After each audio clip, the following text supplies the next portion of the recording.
Chapter 28 Peace Offering.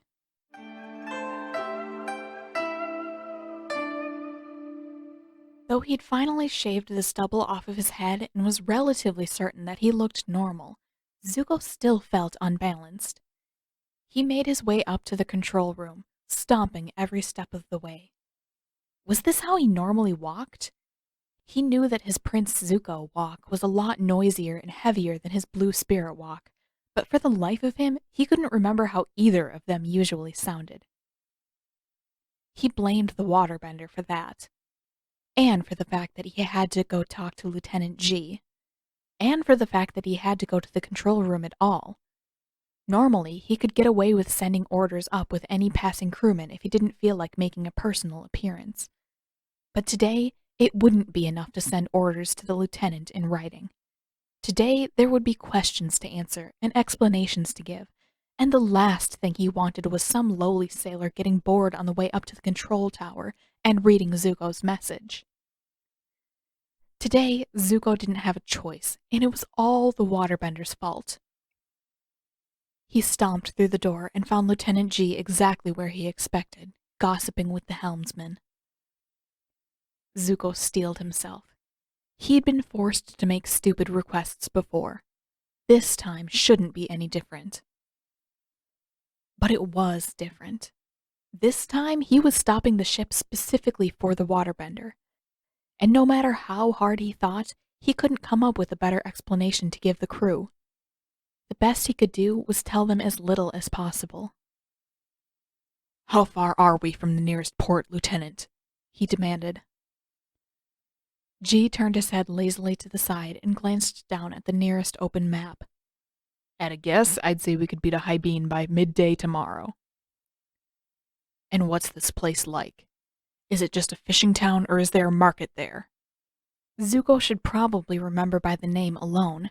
Uncle hadn't spent months drilling him on Earth Kingdom geography for nothing, but he was too distracted to think. "Both?" Lieutenant G paused. "Why? It's a bit soon to refuel, and we haven't heard of any recent sightings of the Avatar."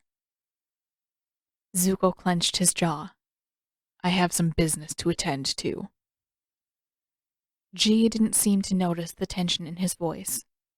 "Would have guessed that General Iroh lost one of his Pai Sho tiles again." Zuko would have thought the same. Most of their unplanned stops had something to do with Uncle's compulsive need to buy useless trinkets. In hindsight, that should have been his excuse. He could have claimed that Uncle was looking for... Well, he couldn't think of anything, but no one ever questioned Uncle's whims. It must be nice to have that kind of unquestioned respect. Though it would also be nice if Zuko knew how to lie. Even if he'd thought of blaming the trip to shore on Uncle, he couldn't have fooled anyone. "Set our course," Zuko ordered, "and alert me when Hybein is in sight." G nodded, his expression as close to approval as Zuko had ever seen it. "The men will appreciate the chance to go to shore." Mid-turn, Zuko stopped. "They won't be going ashore, Lieutenant. We won't be landing either." This trip would already be a big enough waste of time. He certainly wasn't going to give the crew a chance to prolong it. And there was the expression he was used to seeing on G's face. Contempt and disgust barely concealed under a taut frown. "We ought to refuel, Prince Zuko." "Didn't you just say it was too soon for that, Lieutenant?" Zuko did his best to match the venom in G's voice. "I did, but I know how you've been driving us recently, sir. I'd rather we didn't run out of fuel in the middle of the ocean." Zuko scowled. He hated when G had a point. Zuko knew his luck. If it would happen to anyone, it would happen to him. "How much longer can we make it?" "I wouldn't count on us lasting 2 weeks. 2 weeks? He scoffed. 2 weeks was loads of time. Of course, Zuko didn't want to stop that soon, not unless it was to capture the monk, but he couldn't imagine lasting that long without having to stop for some kind of ridiculous crisis. Uncle was on the ship after all. If Uncle made it a week without an overpowering urge for a shopping trip in the Earth Kingdom again, Zuko would be shocked. "We'll refuel later," Zuko said, giving G a pointed stare as he turned to go. "No one else is going ashore this time."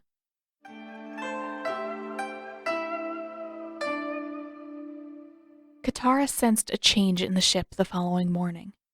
Her meals with the general were unchanged, and the guards posted outside the cell were a slight improvement from Masao and Daiki, but something was different. She wanted to tell herself that it was intuition, that she'd managed to sense something sinister before it happened. But the more logical side of her said that it was probably just the angle of the sun through the porthole. Before, the cell had mostly faced east, and the sun had only shone into the cell in the mornings.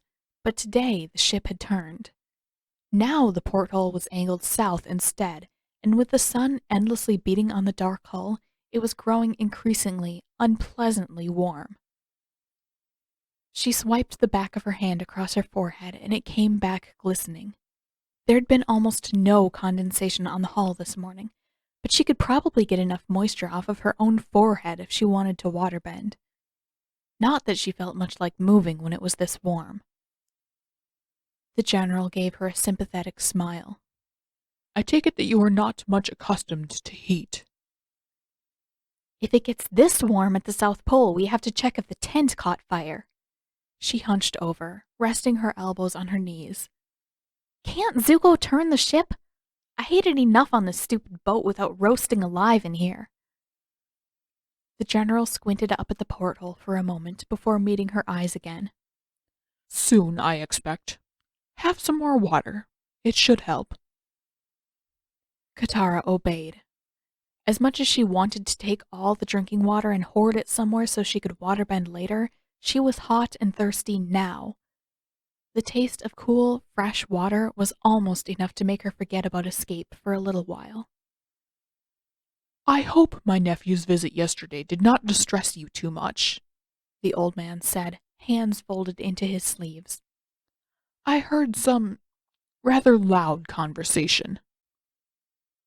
She couldn't tell whether her face was growing warmer or if it was just the cell. She looked down sheepishly. Even now, she couldn't shake the feeling that it had been a mistake to yell at Zuko like that. Spirits only knew what kind of revenge a firebender might take for being insulted, but nothing had come of it yet. "I said some pretty loud things." "As did my nephew." Flickers of amusement shone through the general's mostly solemn expression. "He has spoken to very few people willing to argue so vigorously in these past few years. I cannot say whether you bested him, but he was certainly surprised." That was weird. There was something almost like pride in the old man's voice. Was he proud of her? For yelling at Zuko? "I get plenty of practice arguing thanks to my brother." The general nodded. "The two of you are not so different." Katara choked on her sip of water and coughed a few times. "How do you know if I'm anything like my brother?" she managed once her airway cleared. "You and Prince Zuko, I mean. You are more similar than you believe." That was even worse. Katara's eyes went huge and her whole face distorted in disgust. "I'm nothing like—" "You have fire in your heart," the general interrupted.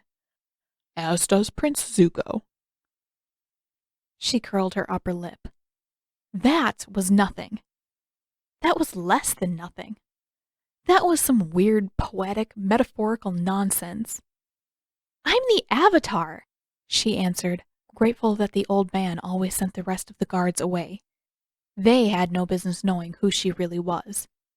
"I'm pretty sure I have to have fire somewhere." The old man frowned. "That is not exactly what I meant."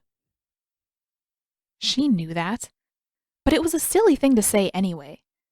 There was nothing unusual with being willing to fight, and she was technically a firebender.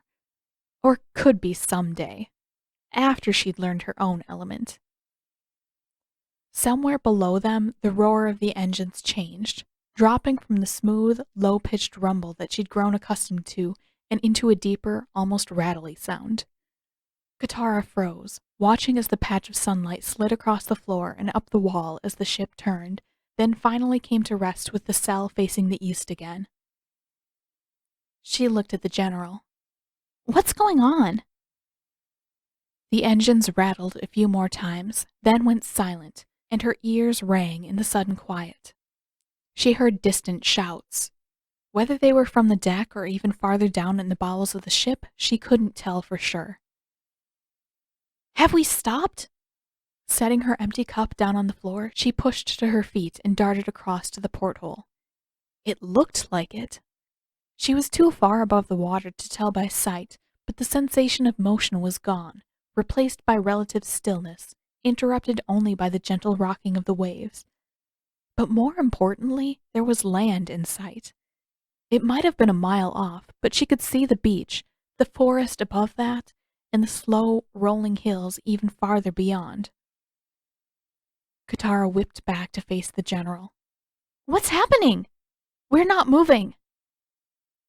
"Certainly you cannot expect us to sail forever without stopping," the old man said, finishing off his cup. "There are times when we must go ashore." Katara shook her head. No, something about that was wrong. "We aren't docked," she pointed out. "No, we are not." She peered out the porthole again. It was a dull stretch of shoreline at first glance, but when she looked farther to the left, she thought she could make out the shape of a house through some of the trees. A village. They'd stopped near a village for some reason, and yet the ship wasn't going into port. Probably for her sake, she realized. If she managed to get out, her escape across the water would be slower than on foot. "That's why you're here," she said accusingly, turning back to the old man. "You're making sure I don't escape while we're so close to land." The general bowed his head in concession. "That is one of my purposes today, yes." Of course. Of course he'd wanted to keep an eye on her and make sure she finished off her water before they stopped. At this distance, even swimming to shore would be manageable without the help of her bending.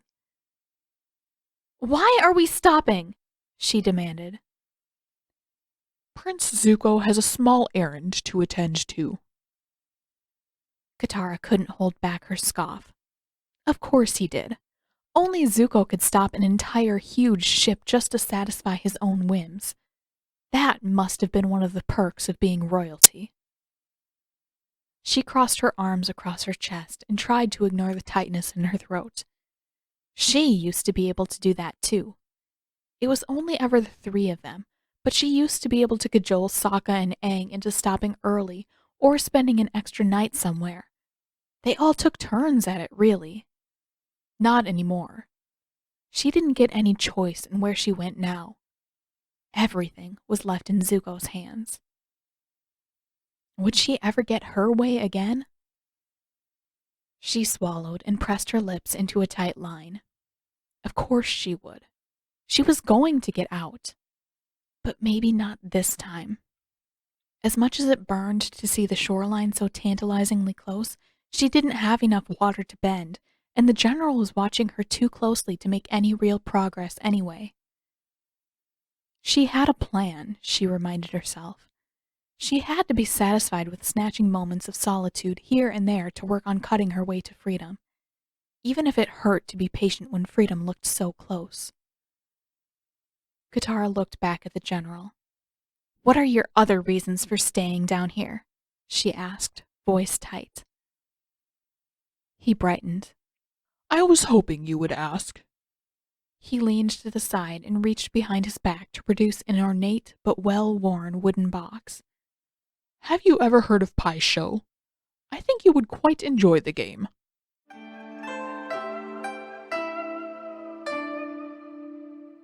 For reasons that Zuko still couldn't fathom, Uncle had insisted that he take at least one other crewman with him into High Bean. Well, that wasn't entirely true. Zuko knew that Uncle was trying to make sure that he didn't get himself in trouble or wander anywhere too dangerous. But that was pointless. The coastal towns were used to seeing firebenders come and go by now. It was the inland areas and isolated roads that usually meant trouble, and Zuko wasn't going any of those places. But Lieutenant G thumped along behind Zuko all the same, looking every bit as annoyed as Zuko felt. He didn't want a babysitter. He certainly didn't want Lieutenant G watching over his shoulder as he tried to find suitable clothes for the girl. But G was the best option Zuko had. Everyone else was too inclined to gossip. G was a gossip too, but he knew how to keep his mouth shut if ordered. Zuko just hoped that he could drill those orders firmly enough into G's head. He marched into the first promising-looking shop at the edge of town, G barely 2 steps behind. Looking back over his shoulder, Zuko hissed, "Can't you wait outside or something?" G shook his head. "General Iroh's orders." Zuko did his best not to groan. He wasn't even surprised anymore. Uncle didn't have the authority to override Zuko's orders, but naturally the crew didn't act like it. It was too late to argue, though. Zuko narrowed his eyes. "Just back off, then. I don't want you breathing down my neck." He turned sharply down one row of shelves in the shop, then rounded into the next before G could follow. He had to find the things for the waterbender quickly and somehow keep G from seeing any of it. He wound his way around the shop, grabbing soap and a wooden comb off of one of the shelves, then dodged around, hoping to lose G's focus until he couldn't procrastinate any longer and came face to face with a shelf full of green Earth Kingdom clothing. Part of him wanted to keep looking. He shouldn't be buying the girl clothes, not even from a shabby Earth Kingdom shop, but there were no better options he could think of. The few spare uniforms in storage on his ship were too big for even Zuko, not that the girl would ever agree to wear them. Zuko himself had a few outfits that were less obviously military, but he was not going to lend any of his things to the girl. Just the thought of it, the memory of the amusement in Uncle's eyes at the inadvertent suggestion was enough to make his face burn. Zuko didn't need that kind of humiliation. So Earth Kingdom clothes it had to be. He sorted through the stacks until he found the drabbest tunic and leggings he could. He couldn't tell whether they were the right size for the girl. They looked a bit too small for Zuko, at least, but he was no great judge of that anyway, and he was not going to stand here staring at clothes any longer than he had to. He didn't want to think too hard about the waterbender's size or try to picture her wearing any of these things. His face and his ears were warm enough already. These clothes were sturdy, they were plain, and they were probably at least close enough to the girl's size that they wouldn't fall off of her. That was all that mattered. "Shopping for the waterbender?" G's voice came just behind his left ear, and Zuko jumped. Face flaming, he jerked back around. "I told you not to follow me." He bundled the clothes into a messy lump and stuffed them under his arm. "And where did you get that idea?" He added a second too late. G raised one of his eyebrows. "If you were looking for a disguise, you wouldn't be blushing." Silently, Zuko cursed himself. How did G keep doing that? Every idea he came up with, every possible explanation he mentioned for their trip to shore sounded like a better excuse than anything Zuko had thought of. An Earth Kingdom disguise would never work to get him any closer to the monk and the Water Tribe idiot, not with a face as recognizable as his, but at least it sounded plausible. It sounded like something that Zuko could have tried. It could have been enough to throw off the crew's suspicions about the trip to the village. Sometimes he really wished that he'd learned how to lie as a child. Well, it was too late to turn around and use that excuse now. "I don't want to hear a single word about this, understood?" He straightened as much as he could, wishing that he was tall enough to look down his nose at the lieutenant. "That's an order, Lieutenant. No one hears a word."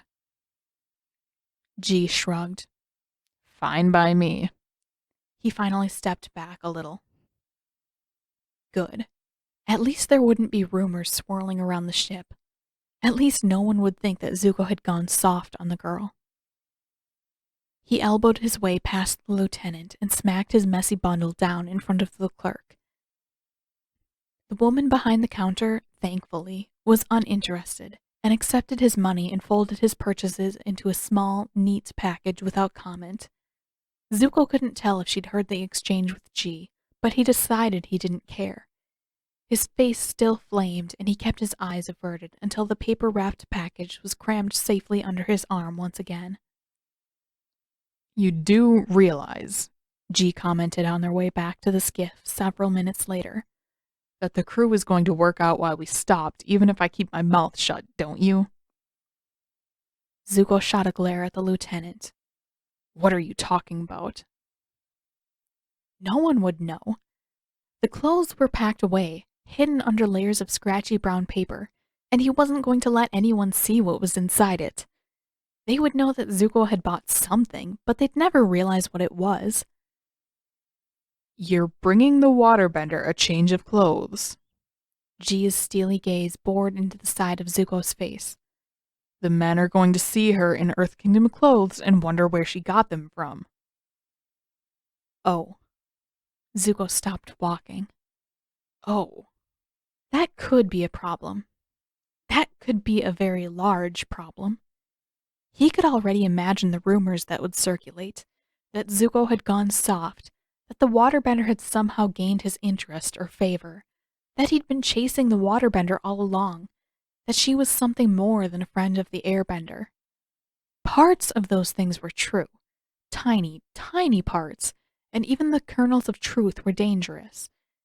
If anyone came too close to realizing that the Avatar was already on his ship, it didn't bear thinking about. It would be a disaster. And if anyone thought that Zuko had gone soft, especially where the girl was concerned, it would be another, very different disaster. G turned back to look at him. Just something to consider, Prince Zuko. Secrets can't hide in plain sight for long.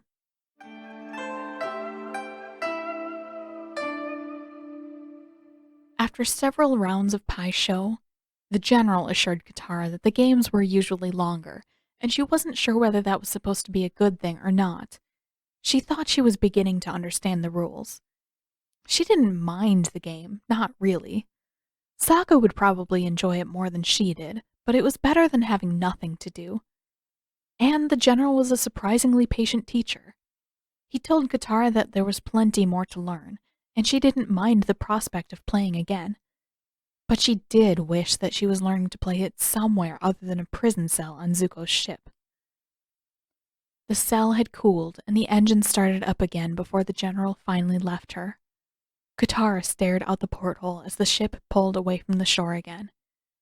She should have tried to escape. She would have if she'd had any water left by the time the general left her alone. With a sigh, she returned to the bunk and stared across at the dingy curtain enclosing the little bathroom in the corner. She'd have to start saving water somewhere, hiding it until she finally had enough to break the lock and escape all at once. Maybe the sink would do. She could freeze the drain shut, then use the basin to store her bending water until she had a chance to use it. A set of footsteps halted just outside the bars, and from the corner of her eye, she recognized Zuko. Great. He was the last person she wanted to see. Not looking his way, she clenched her hands on her knees. What are you doing here? Did you have fun going ashore while your crew was stranded on this stupid boat? Oddly, he didn't react to that. Instead, he raised a hand, and there was a strange crinkling sound. Katara turned her head just enough to see that he was holding a package wrapped up in dull, brown paper. I brought you some fresh clothes. I can't have you stinking up my ship. She bristled. She did not smell. It had been a while since she'd been able to bathe, but she was just grimy, not stinky. Even if I did smell, whose fault do you think that would be? She shot a reproachful look out of the corner of her eye. That's the price you pay for kidnapping me. Again, he ignored her. His whole face was blotchy and red, but the shadow of stubble where his hairline should have been was gone now. Finally. She wondered if he'd been embarrassed enough to shave it after she called his hair stupid. She hoped so. It would serve him right. Zuko turned the package sideways and started to wedge it through the bars, and Katara sprang up from the bunk. No way! She shoved the package back at him. If you think for a second that I'm going to put on some stupid Fire Nation clothes, you need to get your head checked. He pushed the package her way again. I wouldn't want you to wear my nation's clothes. I just don't want to have to smell unwashed waterbender. She planted her feet and pushed back. I don't smell, and I'm not wearing red. As her arm raised, she got a small whiff. Okay, so she wasn't as fresh as she could have been. But she definitely didn't smell as bad as he was implying she did. I'm not asking you to wear red, he shouted, bracing himself to mirror her as he tried to wrestle the package past her hands. Katara refused to give up that easily. It was a matter of principle. She wouldn't accept anything from him. She wouldn't wear anything from the Fire Nation, much less a prison uniform. She'd only made an exception at Hai Shui for Haru's sake. For some reason, Zuko was equally insistent. Just take it! He changed tactics, grabbing the paper at the top of the package and trying to wrestle it up and over her hands. There was a loud tearing sound, and the package ripped in half, spilling all its contents between the bars, and Zuko crashed face first into the door. With a yell of pain, he pulled back, grimacing and rubbing the spots where his forehead had met the steel. Katara barely noticed. She stared down at the disorderly mound of fabric. It was green. A dull, dusty green, but green. She nudged the pile with her toe, pushing aside a rumpled, wrinkled tunic to reveal a matching set of leggings, a wooden comb, and soap. Earth Kingdom clothes? She wondered aloud. To her surprise, they looked not terrible. Plain, sure, but the fabric wasn't terribly coarse, and all the seams looked even enough. She rounded on him again, arms crossed. What are you trying to pull? He glared, still rubbing his forehead. What could I be trying to pull? I brought you clean clothes, that's all. He pulled his hand away from his forehead and checked his fingertips. The skin wasn't broken, but already there were two distinct, slightly swollen lines where the bars had met with his head. Is this what you went ashore for? Zuko threw his hands out to the sides. Apparently the blow to the head didn't bother him too much. As far as Katara was concerned, that said a lot. That he had a thick skull and probably not much inside of it, for instance. Where else would I get Earth Kingdom clothes from? Katara stared at him. Really stared. Then she stared at the green tunic and leggings again. Not a prison uniform. Not red either. She narrowed her eyes up at Zuko again. You've never had a prisoner before, have you? What? Why would that matter? Exhaling so forcefully that a few sparks flew past his lips, he turned away and stomped across the corridor. I'm turning your water on for 1 minute, then you'll have 5 minutes to finish cleaning yourself up. If you don't have your rags ready to go to the laundry by then, I'm burning the new clothes and you can just live in your own stink forever. Katara gaped at him. Why would... Zuko turned the valve, and she heard and felt the water rush down the pipe and into the little bathroom. Your minute's started. Stop wasting time. She stared a second longer, but Zuko wouldn't look her way. He leaned against the opposite wall, staring stubbornly toward the steps. At least he wasn't trying to watch anything. And there was a curtain. And the water was turned on. Katara kicked the mound of clothes toward the sink, flung the curtain shut behind her, and opened the tap. The water that came out at first was dull and rusty looking, and Katara let it run until it turned clear again. This was her chance. The moment the water ran clear, she froze a plug-like shape into the drain and let the water keep flowing, slowly filling up the basin. She had water to bend with. Finally! Her heart wouldn't stop racing. All she had to do now was find an opportunity to use it, cut her way out of the cell, figure out where Zuko was keeping her necklace, and... She glanced down. And in the meantime, it wouldn't hurt anything to actually use the soap. She could still bend with the soapy, grimy water once she'd cleaned herself up. She'd just finished washing her face and releasing her hair from its braid, or the tangled mess that used to be a braid, when Zuko spoke again. 4, 3, 2, 1. There was a metallic screech, and the water from the tap slowed, then stopped. Finish up. I'll be back in 5 minutes to take your things to the laundry. She stared at the half-full basin of water. It was more than she'd expected to be able to gather up in several days, weeks even, from condensation on the hull and spare drops from her drinking water. A proper supply of bending water at her disposal for the first time in ages. It was enough to wash her hair, too, if she was careful to bend the water back into the basin when she was finished. She looked down at the messy tangle of loose curls hanging over her shoulder. It would be better to throw off suspicion, she told herself. If she didn't wash her hair, Zuko would be suspicious. And if she were being honest, she just really wanted to wash her hair. It was long overdue by now.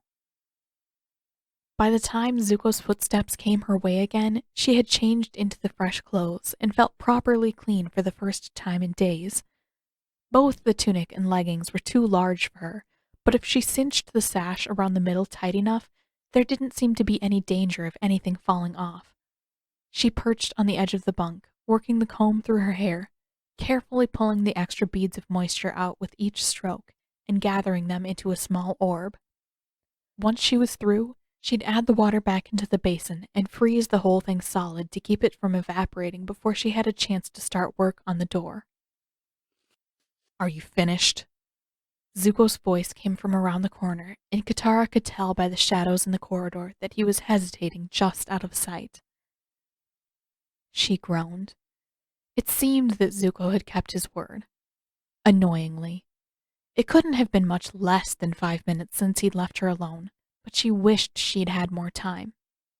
Yes, she called back. There was a sigh, and Zuko stepped into sight again. Katara fixed him with a glare.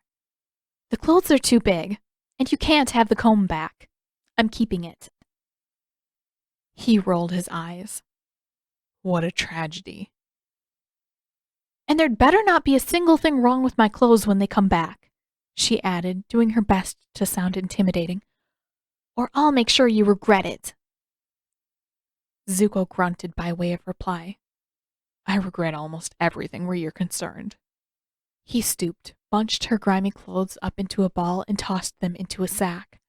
Then, without sparing her another glance, he turned and stalked away. Katara frowned at the empty corridor as the door at the top of the stairs slammed shut and a different set of footsteps descended her direction. She very much doubted that Zuko was telling the truth, but if he really had regrets, she should have asked for her necklace back. Next time, she told herself, she'd ask, no, demand her necklace back the next time she saw him, and then there would be nothing standing between her and freedom. Except for the bars. And they wouldn't stand for very long either.